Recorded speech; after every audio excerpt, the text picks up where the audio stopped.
बहुत समय पहले की बात है, एक छोटे से गांव में एक अजीब और रहस्यमयी व्यक्ति आता है। उसका नाम था वैन। वह बहुत ही रहस्यमय और जादुई शक्तियों से संपन्न था।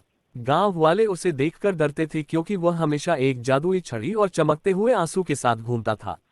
उसकी आंखों में गहरी रहस्यमयता थी और उसकी मुस्कान में कुछ ऐसा था जो लोगों को बेचैन कर देता था। वैन का नाम गांव में इसलिए फैल गया था क्योंकि वह एक जादूगर था।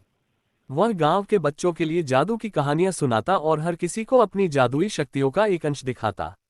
लोग उसे देखकर खुश होते, लेकिन उसके जादू के पीछे की असली कहानी कोई नहीं जानता था। वैन ने अपनी शक्तियां कहां से सीखी थीं, यह कोई नहीं जानता था। कुछ लोग कहते थे कि वह एक दूर देश से आया है जहां जादू का अस्तित्व था। कुछ का मानना था कि वह किसी प्राचीन मंदिर का पुजारी था जो जादू की कला सीखने के बाद गांव में आया था। गांव में एक लड़की थी जिसका नाम रानी था। रानी को वैन की शक्तियां बहुत आकर्षित करती थीं और वह उसके बारे में और जानना चाहती थी। एक दिन रानी ने वैन से मिलने का निश्चय किया। वह रात के समय वैन के पास पहुंची और उसने उससे पूछा, आपकी शक्तियां इतनी अद्भुत हैं, आप इन्हें कहां से लाए हैं? वैन मुस्कुराते हुए बोला, ये शक्तियां केवल अभ्यास और आत्मविश्वास से आती हैं। लेकिन इसका रहस्य बहुत गहरा है रानी ने कहा, क्या आप मुझे भी अपनी शक्तियां सिखा सकते हैं? वैन ने कुछ देर सोचा और फिर कहा, यदि तुम सच्चे दिल से चाहो तो मैं तुम्हें कुछ सिखा सकता हूं। लेकिन याद रखना, जादू के साथ साथ जिम्मेदारी भी आती है। रानी ने उत्सुकता से हामी भर दी।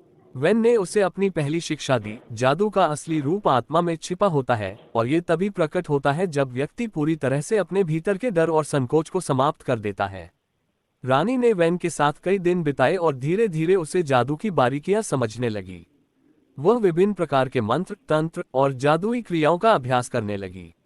लेकिन जैसे जैसे रानी जादू में प्रवीण होती गई, वह यह महसूस करने लगी कि जादू की शक्ति सिर्फ दूसरों को प्रभावित करने के लिए नहीं है, बल्कि यह बड़ी जिम्मेदारी भी है।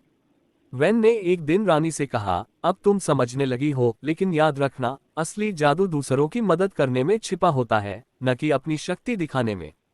रानी ने अपने ज्ञान का उपयोग गांव में अच्छे कार्यों के लिए किया। वह बीमारों का इलाज करने, दुखी लोगों को समझाने और बच्चों को खुश रखने के लिए अपनी शक्तियों का इस्तेमाल करने लगी। धीरे धीरे गांव के लोग उसे प्यार करने लगे और वैन की जादुई शिक्षा का असर सब पर पड़ा। वैन ने एक दिन रानी से कहा, अब तुम्हारी यात्रा पूरी हो गई है। तुम अब एक सच्चे जादूगर बन चुकी हो। रानी ने धन्यवाद कहा और वैन से पूछा, क्या आप हमेशा के लिए यहाँ रहेंगे? वैन मुस्कुराए और कहा, जादूगर की यात्रा कभी समाप्त नहीं होती। मैं अब आगे बढ़ने का समय है, लेकिन तुम हमेशा अपनी शक्तियों का सही इस्तेमाल करना। इस तरह वैन चला गया, लेकिन उसकी जादुई शिक्षाएं रानी के दिल में हमेशा के लिए रह गईं। उसने गांव में हमेशा के लिए खुशियां फैलानी शुरू कर दी और उसकी कहानी लोगों के बीच एक प्रेरणा बन गई।